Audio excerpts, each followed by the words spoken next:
Hey, if you're listening to this, thanks for stopping by. My name is Jarrett, and I run the More Than Blockchain podcast. Now, before the podcast rebranded its name to More Than Blockchain, it was entitled Wi-Fi and Water. And so this episode was originally recorded under the podcast's original name.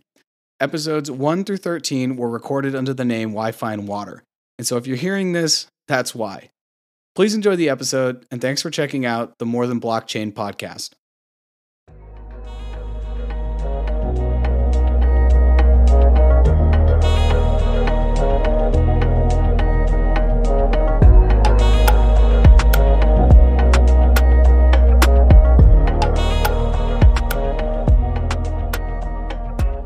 Web3. What is it? According to Google, it's also known as Web 3.0 and is an idea for a version of the internet that is decentralized and based on peer-to-peer technologies such as public blockchains. What does this mean? Well, it means it's going to be a digital ecosystem without any one centralizing body, like a Facebook, for example, where people can exchange value directly without need of a third-party platform or digital bridge. And today's guest, Nick Widmer, is dedicating more and more time to studying, analyzing, engaging in, and then writing about Web3. And as Nick says in this episode, Web3 is kind of already here, as we now use tech to work, go to school, see our doctors, order our groceries, keep up with friends from across the globe, and even make new ones. I'm Jarrett Carpenter, and this is Wi-Fi and Water.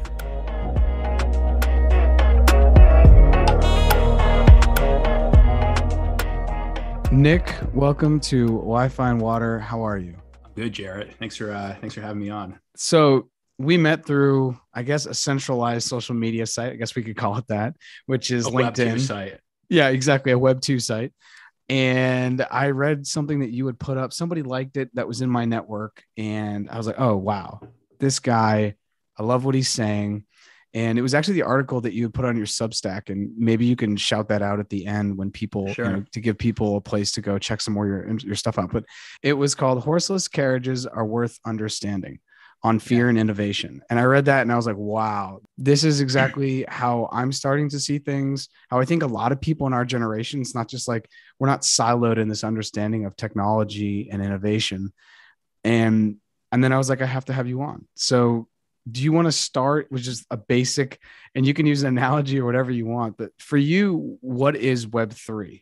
Let's see, where do I start? So and I think we were talking about this in our prep conversation about like how our personal stories are a little bit tied into this transition from Web 2 to Web 3, which I think makes people like you and I more fervent advocates of the shift in not only technology, but I think the shift in culture and the trends that's yielding. So my quick recap of my story is I was unhappy at my last job. I worked in advertising, traditional ad agencies for almost 10 years, just brand strategy, account management work. And the pandemic kicked me out of New York City, landed me at my folks' place on Long Island. So luckily, I've been able to spare myself some rent payments. But I took some time off when I left my last job, and I forgot what day it was. I think it was one of these days where nothing was going on. And I was somewhat familiar with crypto. I've been involved with Bitcoin for a few years, and that was always interesting. But I didn't really get NFTs until about 3 months ago. I started seeing them pop up. I made fun of them like everyone else. I was like, this is ridiculous. This can't be a thing. This is all like the typical canned answers you hear. Like, this is a money grab. This is a Ponzi scheme, which is a funny term. I think people label something that they just aren't really willing to understand the mechanics of, which we can get into that later. But anyway, I went down the rabbit hole, and I just my mind was just completely blown. And, I studied liberal arts college. So I have a little bit of like a history, philosophy, art history background, in addition to brand strategy, which has been my career. I've always loved to write.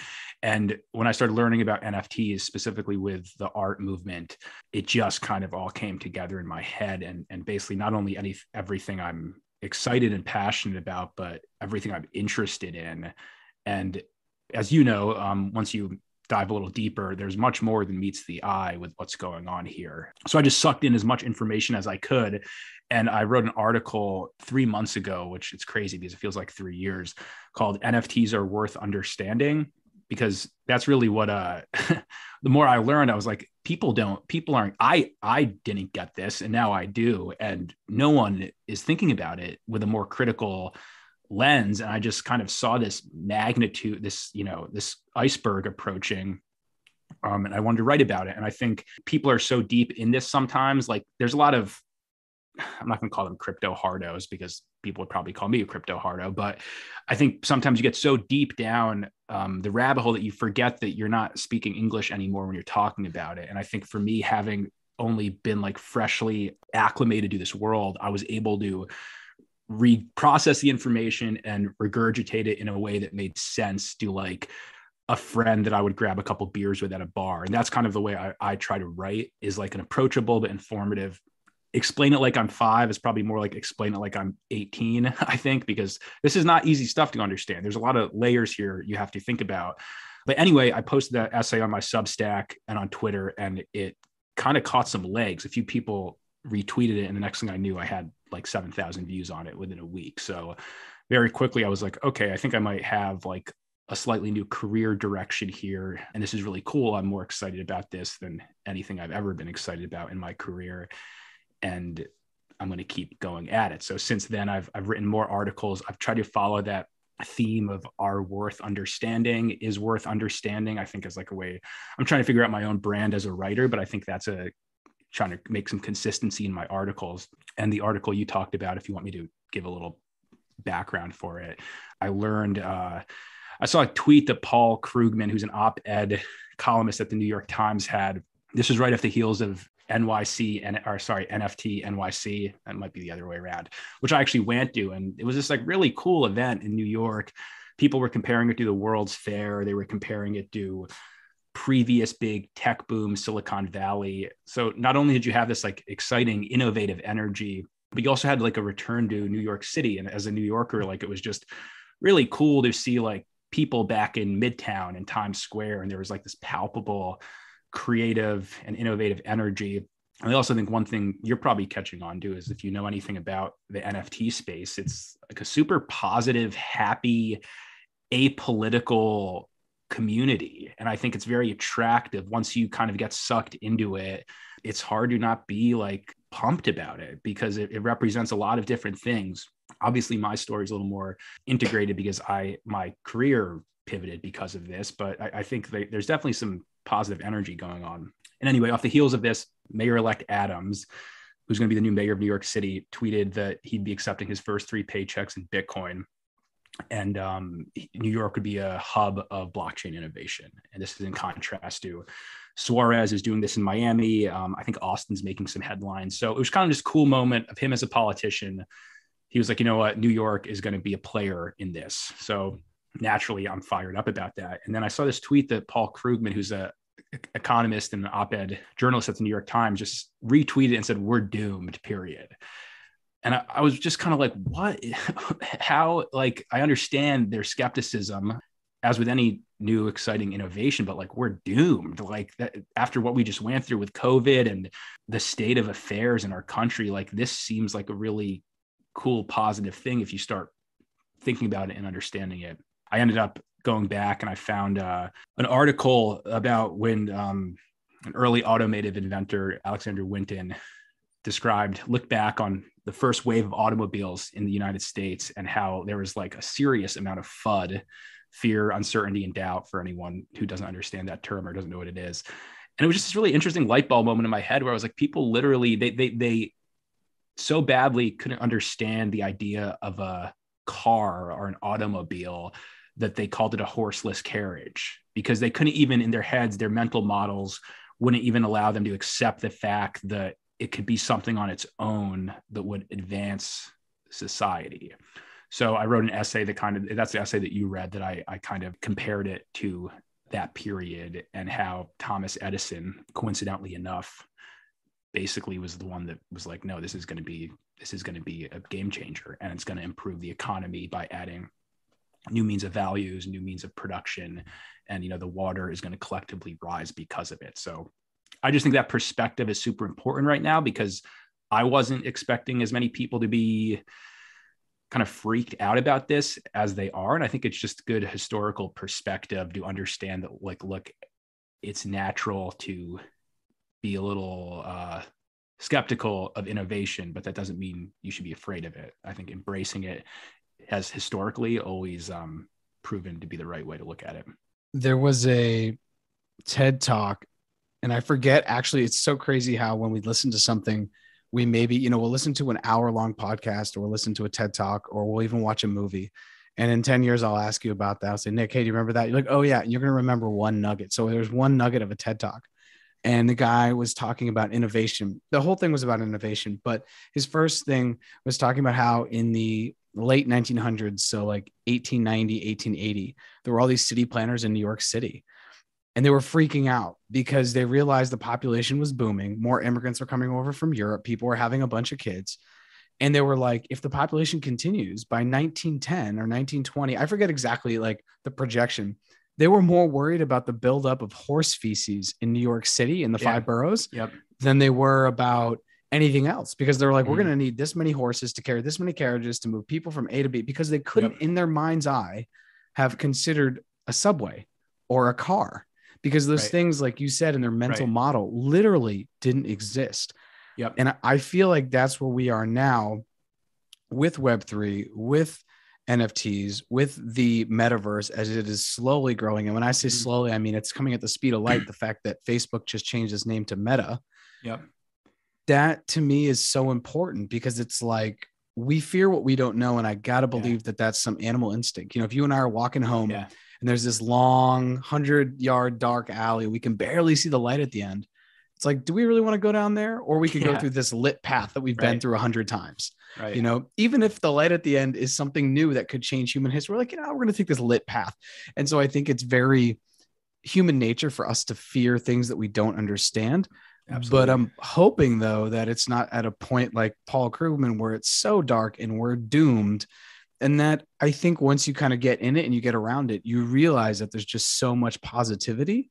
And that's a really beautiful thing. Like the episode I did with Brendan, the episode that, this is super meta because we're talking about it, but the episode we're recording now, we don't really know each other, but we're all part of this new digital ecosystem, which is trying to, in many ways, real life dream about what the future could be. And for you with Web3, what's something that you think that is going to be really difficult for us to get our minds around, even in 2 years or 3 years? Like evolution is natural, right? Like an adaptation is natural. And I think it's okay to be afraid of something that's new, but I also think it's worth meditating and contemplating on like the state of things and why this is now being, like the cliche that necessity is the mother of invention. I mean, I think what happened is for most of us who worked, let's say business, the average business job, that you were all of a sudden, we used to go to offices every day, and we used to socialize with people. And all of a sudden that became, no, you're actually working from your small apartment every day on Zoom and Slack with just the people you work with. And this is indefinite. And we're not sure when this is going to end. I think a lot of people are still like kind of like clawing back for that.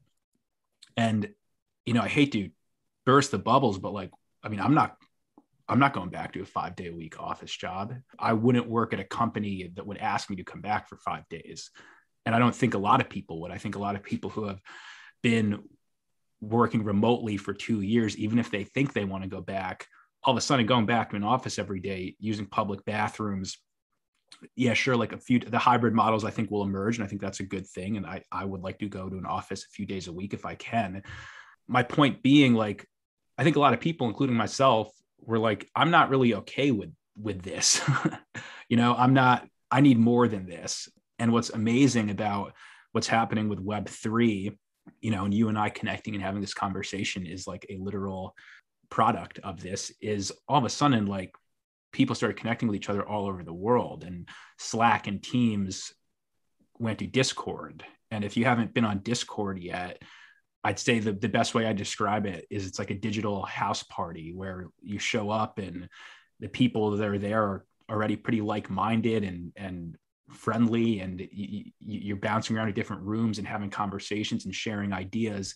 outside of your network of where you went to school or who you might have worked with, in your 20s or 30s or even 40s. And because what's powerful about that, if you ask, I know you asked me earlier, like, what do you think is going to be the hardest thing for people to wrap their heads around? I think identity is evolving. I think this idea of like, okay, LinkedIn profile, your face, where you went to school, what jobs you worked, what degrees you have, like these are exterior qualities and accomplishments, and you have totems of achievements throughout your life. But I think a lot of people, they don't feel like that expresses who they are enough, right? Like it kind of confines them. And I think the cool thing about digital ownership, and if you want to call it digital fashion, you can be whoever you want to be. You could express yourself however you want to express yourself. And, there's some pretty serious players in this space right now who are completely pseudonymous. So you don't know who they are. They have a crypto punk. I mean, punk 6529. He's like writing these like almost like Thomas Paine like essays about this movement. And it's fascinating. And he has just all the respect someone else would have, but it's this idea that maybe that's who he feels more like than maybe he's not someone who's comfortable with the way he looks, or he's not someone who is the most social person in real life, but he's able to unlock this part of himself that's now contributing to society. And you take that a step further, even less and less like vanity layer, right? Like think about what this does for people in third world countries, and I'm sure this stuff, there's naturally like a lot of people I think are quick to be like, this is a money grab. Like why would you spend money on a JPEG? This is for wealthy people, right? Like that's like a quick, I think, human instinct to kind of reject the things that you haven't taken the time to understand yet and appreciate and maybe try out and get involved in. But if you're a developer from India who's good, no one needs to know you're from India, right? So you should be able to get paid just as much as someone from the United States. I mean, I went to Brazil. I traveled to Brazil for a friend's wedding a couple of years ago and met these just wonderful people. And we had some great conversations they were saying like how lucky we are in the States to make the GDP that we're making, right? Like the US dollar is powerful. And that's kind of unfair. I mean, I love America, right? Like I'm proud of my country. And the better way, I guess, to frame this as someone who was born in Brazil, they didn't choose to get paid in Brazilian dollars versus American dollars. And if they're good at what they do and they have something to offer society, like they should be able to get compensated the same way. And I think this Web3 movement and crypto and being able to do something pseudonymously, and like you can unlock that. Have you ever used the app Fiverr? Yeah. So Fiverr, I got on there because I needed a logo. This is like, I don't know, a year ago. And I forget exactly what it was. I needed a logo for something, or I needed some image, and I couldn't do it on my normal products because I just don't have Adobe or whatever I would need. And I got on Fiverr, and it was amazing to see people from all around the world who are tapping in essentially to Fiverr, which I think is, at least what I could see, was fairly, obviously because I was in the States at the time, I think it was fairly dominated by graphic designers from the States. But when you took out English as being like your primary thing, like there were people on Fiverr who were, designing from other parts of the world. But the second you change it, because I speak Spanish and I'm from Colombia. So the second I changed it, oh yeah, that's right, it was insane to see that there was like some guy in Chile who would do my logo, for like $10.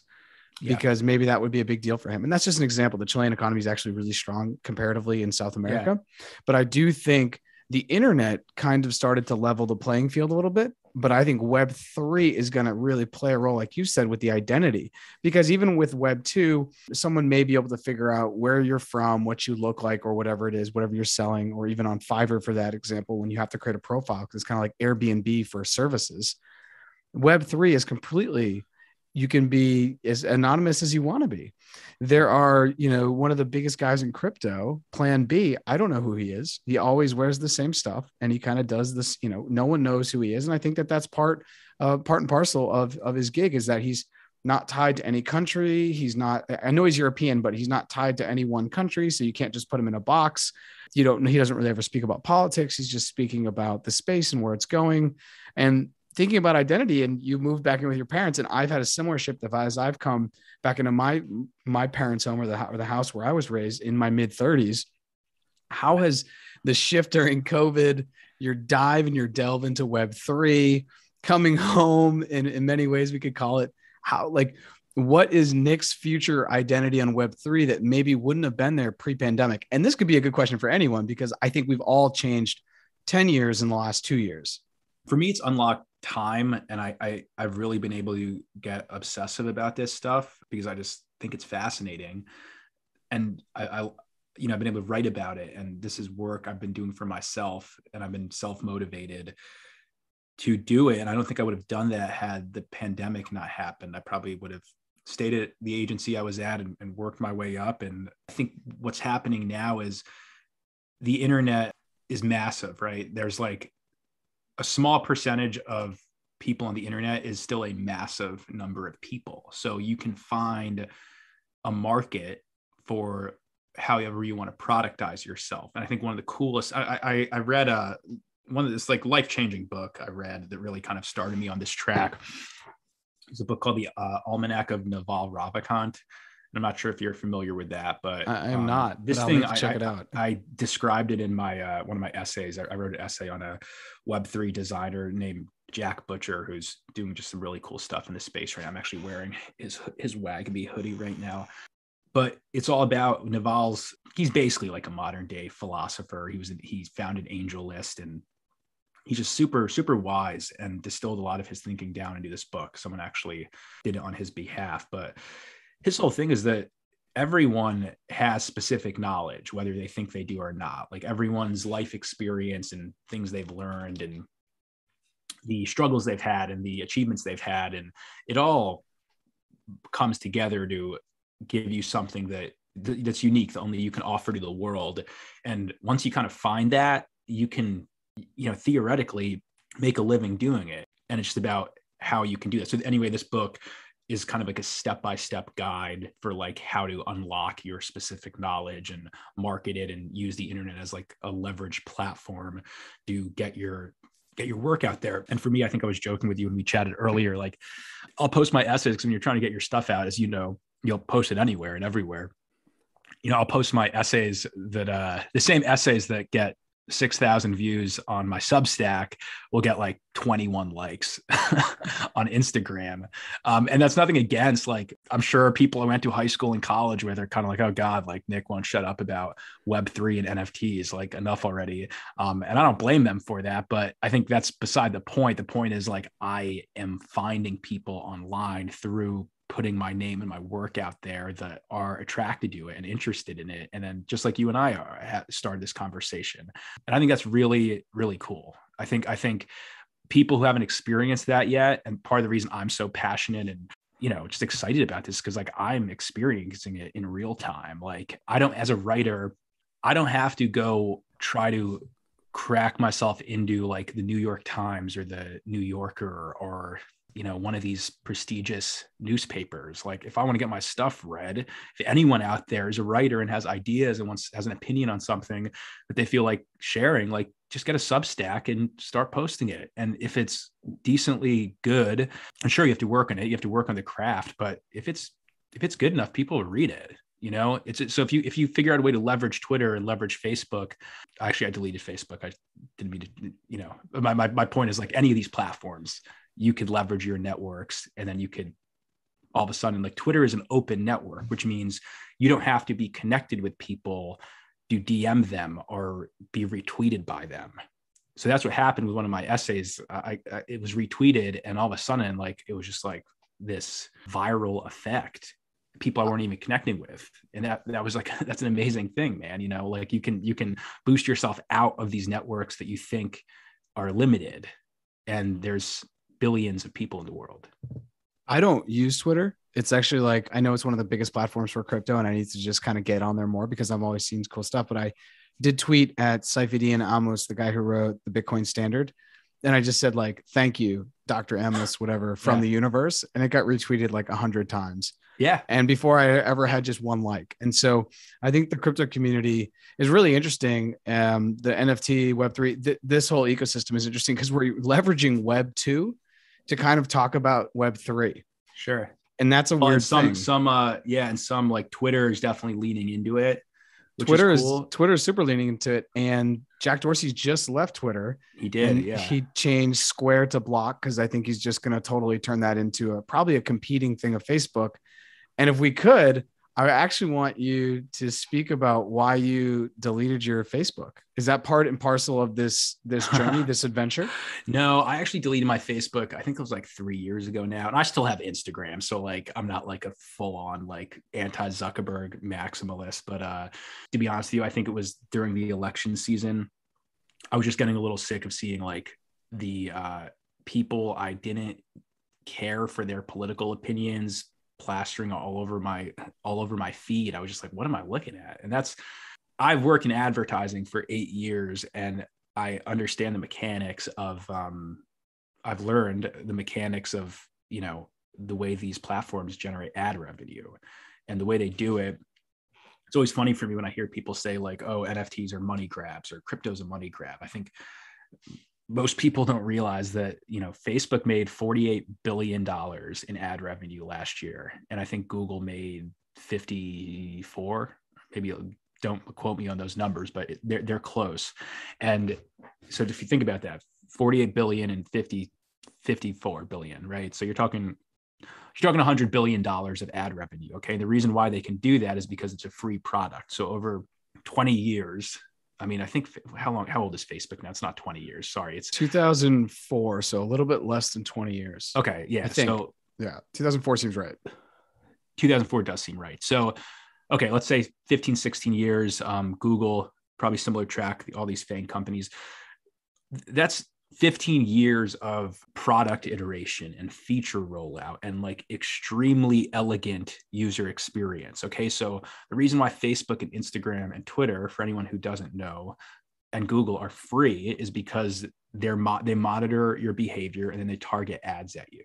And it's increasingly it's in the last 10 years has become like, if you want to market a product, like you have to advertise it on Facebook or Google. Right.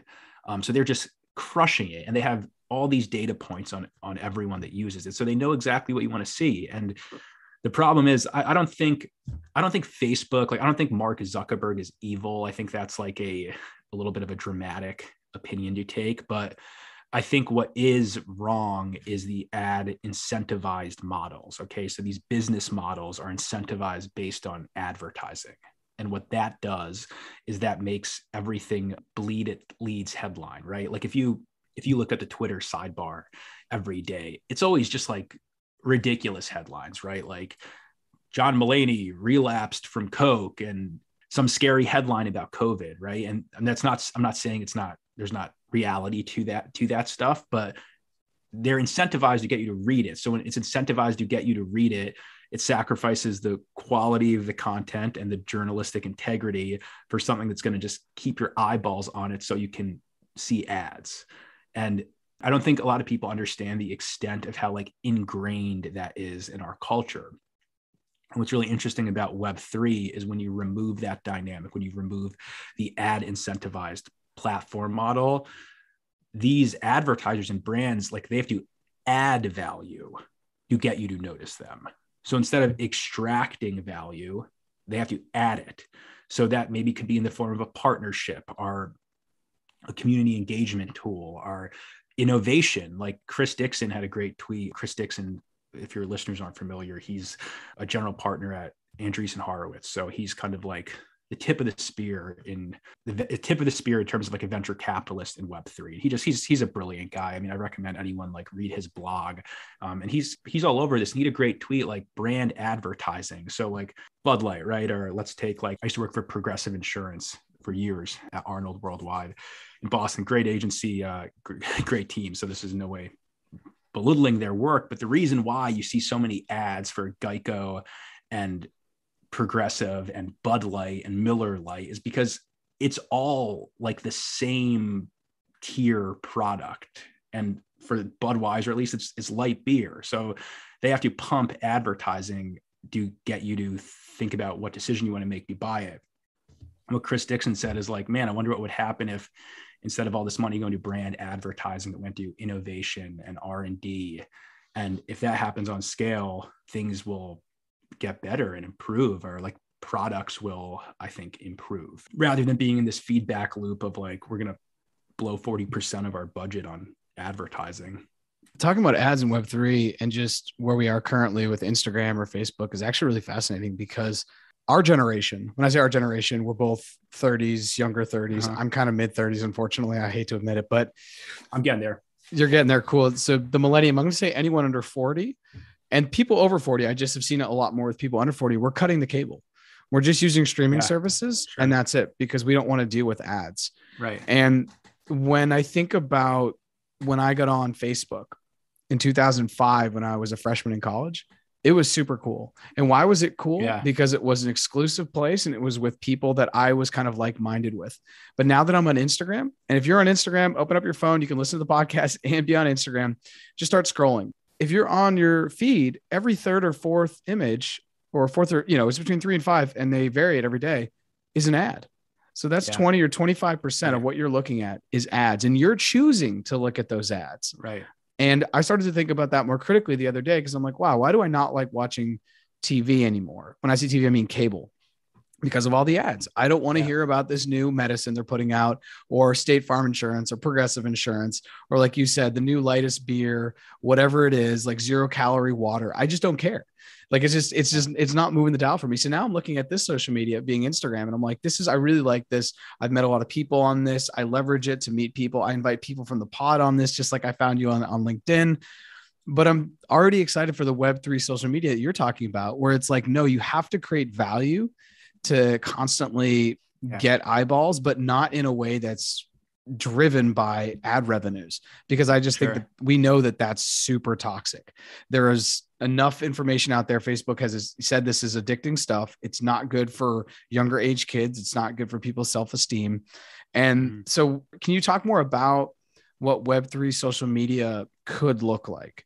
Yeah, to start, I had a post. I got myself one of those doodles. I missed the boat on the Bored Apes and CryptoPunks, unfortunately. But, I've been kind of, as I get more ingrained, you start to notice like, the brands that are emerging, and it's really cool. And I think what I hope people understand about NFTs is like, it's less about the actual image you're getting and more about the community you're joining in getting this JPEG, right? So this is like basically your access key to this network, and this network, network effects, just as everyone knows, based on social media, like it's powerful. And the other thing, to go back to Facebook and Instagram for a second, is this idea of like a blue check mark, right? Does anyone know how they decide to give, the parameters of how they give blue check marks, right? Like, I don't know. I mean, I guess like Instagram and Facebook and Twitter have teams of people. And if you maybe get a certain amount of followers, or a committee feels like you're ready for your blue check mark, you get it. It's just kind of ridiculous that we've accepted that. Like, and everyone, it's, somebody's a blue check mark. Wow. Like, they messaged me and I got someone. It's very absurd when you think about it. And what's very cool about NFTs, I think, is you get to take the control back of your own verification. So one of the reasons I bought one of these doodles is because it just seemed like a very creative community. Like I like what they're doing with the assets and the brand, the ways they're extending it and growing it, the partnerships they're forming. And as someone who's a writer in the space, I wanted to signal to this group, because look, this is status signal. Like, don't get me wrong, like it's art, but it's investing. Don't let anyone tell you otherwise. Like, no one wants to buy an NFT and see the price go down because they like the piece of digital art, right? Like, it's about equity, but it's also about like being able to signal to a certain group of people that you pick, hey, I want to be part of this. Like, this is cool. I like what you guys are doing. And going back to my comment before, like, I don't necessarily want to fit in with people on Instagram who are going to Hawaii every other month and posting pictures in 5-star resorts. Like, that doesn't matter to me. Like, what matters to me is like people who are creative and trying to like think about different ways that like we could work culture and society, and there's interesting philosophy there. So for me, that's like the power of you talk about like a social media Web3, it's you get to decide what groups you want to be in and out of based on your interest and based on what you're good at and based on what you like. Okay. It's not a one size fits all thing. And I think people are so quick to say like, oh yeah, flashy JPEGs, like you don't have anything better to spend your money on. And it's just a lot more than that, especially if you're a creative person and you want to be involved with a certain like cohort of creative types. This gives you a really cool way to do it. What are you hoping as far as the utility, essentially that you get the social utility and social currency that you get from the Doodle? What's the roadmap of that project that you're super excited about? Yeah, Doodles is interesting because they have something called a Doodle Bank. So it's a community bank, right? Of like, I mean, these projects are sitting pretty good right now because they increased in value. And what's so cool is I was able to get in I think I bought my Doodle at like 0.7 ETH. And I remember in NFT NYC, like 3 or 4 people told me like, dude, this project's awesome. It's led by a good team. The team's transparent. They're doxed, which means they use their real name. So you can like see, there's all these this might be a conversation. I know you got into this with Brendan a little bit, but like there's these parameters you start to pick up on for like how to like measure up a project. A few people that I just went to talks to over that week, like mentioned Doodles. And I was like, okay, this seems like one that is worthwhile getting into.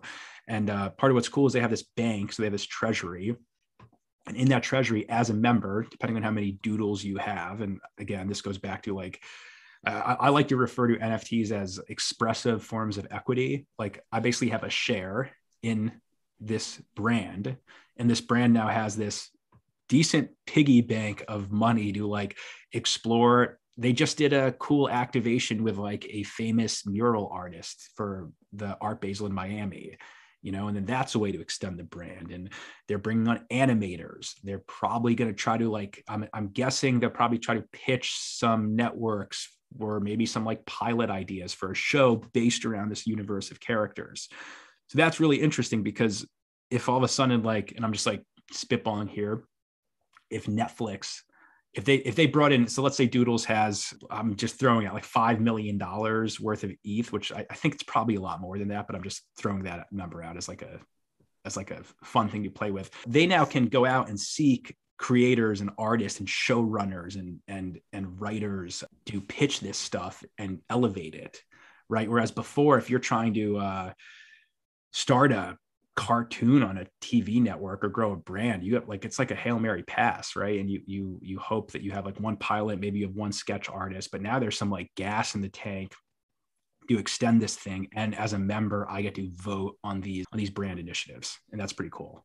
I think you just talked about when because you're a creative, I consider myself a creative in the sense that we are creating. And the idea of the artist, and I think this goes back literally to the city we're just living in, the starving artist, the idea of if you want to be creative, that's fine. But in the capitalist structure, you don't have a place to then make value and then have a life of quote finer things or whatever that looks like, or you're just going to be struggling from rent to rent. And I do think in this new creator economy where you can totally put out a bunch of tokens, create a community, and then have some liquidity, like you're saying, to then make actual moves. That to me is super exciting. And super exciting. This is a whole different thing that I didn't think I was going to get into on this pod, but I run a soccer podcast as well. And I've been thinking about this for Wi-Fi is Water, but with the soccer podcast, we're thinking about creating a token and putting it up and getting people to buy in. And then every month there's giveaways and every month they get something new. And every year we do a trip around the world and we buy tickets to the games. And if you're part of the community, you get a ticket to the game. And we're going to go to like Turkey to see a game. We're going to go to Brazil to see a game. And this was just something I was floating with. Idea. Yeah. It was something I was floating with my buddy, Jeff, because soccer is a global language and I can go anywhere, put the ball down and kick it with somebody. And we don't really need to talk. So we're trying to see how we leverage that. Well, look at that. Like you're able to incorporate your values and community and able to support yourself. And so think about what that does though. Like, I think this is what's so amazing about what you just said, because I agree with you. Like, this is the first time in my life I've been able to be like, wow, I can actually make a living doing what I really want to do. Okay. Because I didn't, as much as I like kind of convinced myself I like advertising, and I didn't. Wait, people can't see you're like fist bumped. You're like Captain America. Oh, yeah, fist bump. Sorry. I'm making pedantic gestures. No, it was good. It was good. Yeah. If you have a community and like if you're a creator, you can, and this Chris Dixon wrote an essay about this called NFTs and 1,000 True Fans. I'll send it to you. I think it hits on exactly what you just said. The creator can now monetize with their fans, right? So if Jarrett, if I've known you for 10 years and I know how much you love soccer, football and believe in it, and you speak the language, like I will want to support you because I know you're passionate about it. And I'm essentially betting on you and seeding you.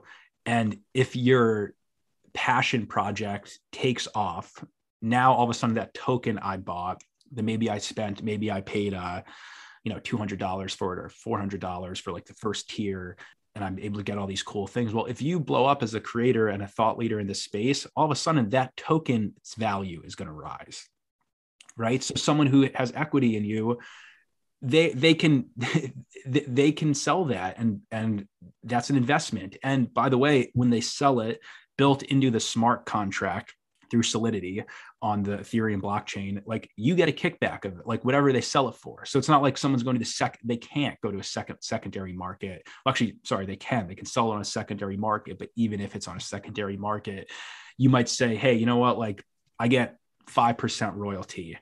Okay. Indefinitely. So that means it can be sold 2, 3, 4, 5 times. And this is happening with artists. I mean, this stuff is changing people's lives who are artists.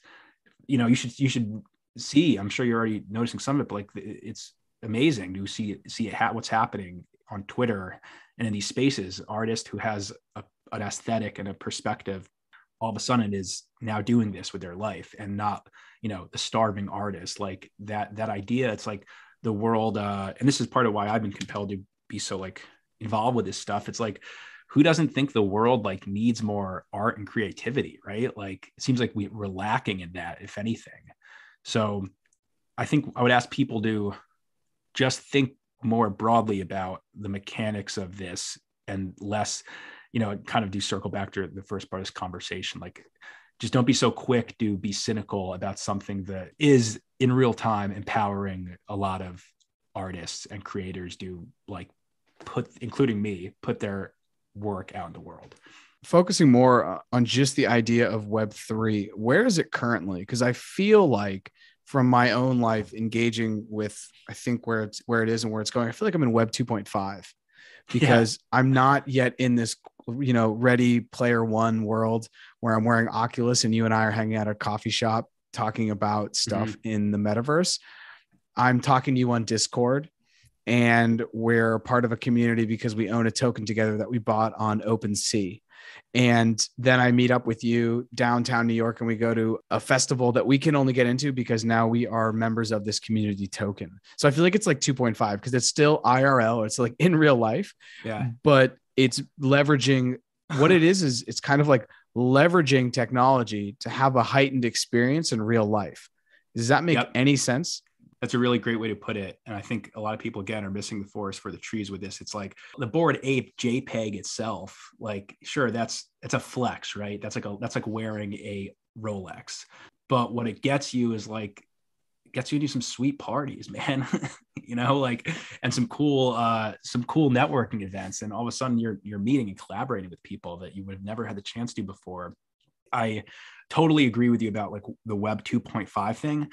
I think people think the metaverse is going to be like one day we're going to like enter like Ready Player One, and it's going to be like you're never going to go outside and see the sun again. And like I think that's what's freaking people out. And guess what? Like, there is some reality to the fact that a lot of people will be more comfortable online, and there's going to be repercussions of that. But were there not repercussions of like the total transcendence of social media in all of our lives? Did that not yield like political division? Did that not yield like consumerism, insecurity, because people are getting targeted on stuff they don't need? Like, again, like evolution and technological advancements, like it's never a linear path. Like there's always going to be roadblocks, and there's going to be get rich quick schemes, and there's greed. Like greed's a real thing, right? But there's also like hope is a real thing too. And like I think if you err on the side of that, there's a lot of like really beautiful things happening here. And just to go back to the Web 2.5 thing, like I think people don't understand that we're already living in the metaverse. Like we're all spending that's what I was going to say. A day. Hours. Like everyone check your phone time, or like just even if you work on a computer, like most of us do, like you're online, like you're living online for a good portion of your day. Okay. So we can make that better. We should make that better, I think. And I think that's what's really kind of cool and compelling about this. Like, and it's just like all of a sudden, the iPhone came out. Like, I read one of my favorite books is the Steve Jobs biography, because he saw what this could do to like bring out, like he saw what technology and like making computers user friendly and fashionable, which Steve Jobs did. He saw how that could be like an accelerant for like human potential, right? So like that's a really cool idea and concept. And I think that's what like any good technology should enable. And I think that's what this is going to enable. So sure, there's going to be cynicism and like things that are going to be weird at first, right? Just like the internet was weird when it came out, just like the iPhone was weird. I remember still, it's so funny, Jarrett, I remember I got a iPhone. I was like the first one of my friends in college to get an iPhone. And I remember they used to make fun of me because I'd be like, hey, can you pass my iPhone? And they'd be like, oh, your iPhone? You want your iPhone? Like they were like giving me shit because like I had this new thing. And it was like, of course, like the first instinct is like, let's make fun of it. Right. But all of a sudden, I made fun of AirPods when they first came out. I remember being like, man, you're real, like no one likes people wearing AirPods. Like that's kind of a cocky thing. And I love my AirPods now. Like they're awesome. Right. So I think this is just patterns and influxes and it's just progress. And I think there's going to be a lot of like, you're like, I don't know, your soccer community being able to do that and bring people in who are passionate about that. And then like, that's just a really cool, beautiful idea that would just add goodness to the world, So yeah, because the soccer community, I feel like is right there. It's 2.5. We're using Web 2 to access kind of the Web 3 tools that we're going to need in Web 3, but we don't have, like you said, we're not going to wake up tomorrow and I'm going to be like, all right, let's totally chill in the metaverse using Oculus goggles and sit around and like, I'll go play you in pool and we'll bet, I'll bet you a Doge or something. I beat you, right? I'll bet you like 25 cents of Doge or whatever that is. And I just don't see that happening. And to go back to actually your Substack article, and this is the tweet that you have in the Substack, and I'll let you talk about your Substack in a minute. Sure. It's the tweet from Chris Dixon. It says the typical path of how people respond to life-changing events. The first one is, I've never heard of it. Then it's, I've heard of it, but I don't understand it. Then it's, I understand, but I don't see how it's useful. Then it's, I see how it could be fun for rich people, but just not me. Then I use it, but it's just a toy. Then it's becoming more useful for me. Then I use it all the time. Then I could not imagine life without it. And finally, seriously, people lived without it. And I have to say, I have seen that myself with smartphones. I don't own AirPods yet, but I could understand it. I felt the same way. I was like, that looks super weird. It looks like the Joaquin Phoenix movie, I believe it's called Her, where he's talking to his Bluetooth, he's talking to his earpiece all day. And then he ends up falling in love. And he has like this whole actual like metaverse relationship with someone who's just in his head. It's like a program. And I was like, oh, that's way too futuristic. And now I'm like looking online. I'm like, I think it's time for me to buy some AirPods because I'm sick and tired of the cable. I need to cut the cable in all aspects of my life. Cut the cable, cut the cord, man. I got to cut the cord.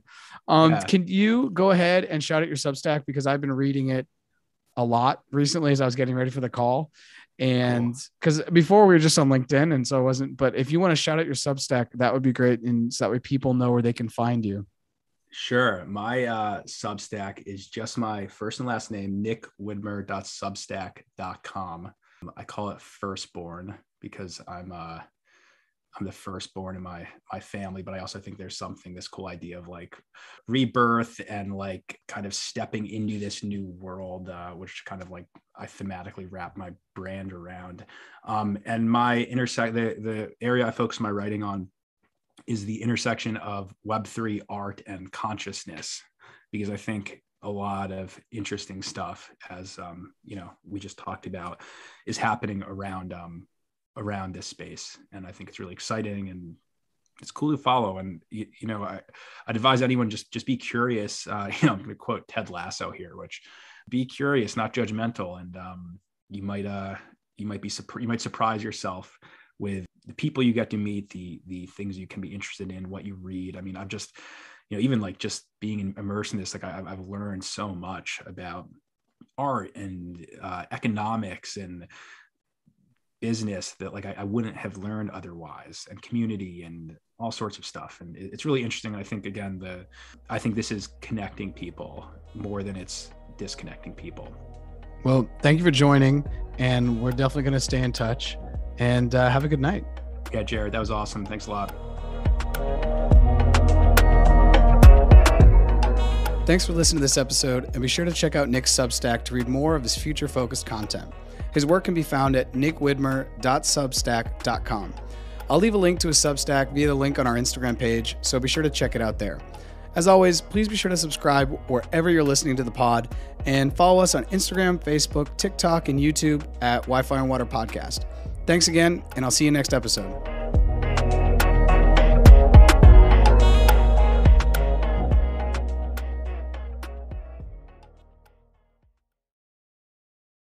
Hey, it's Jarrett again.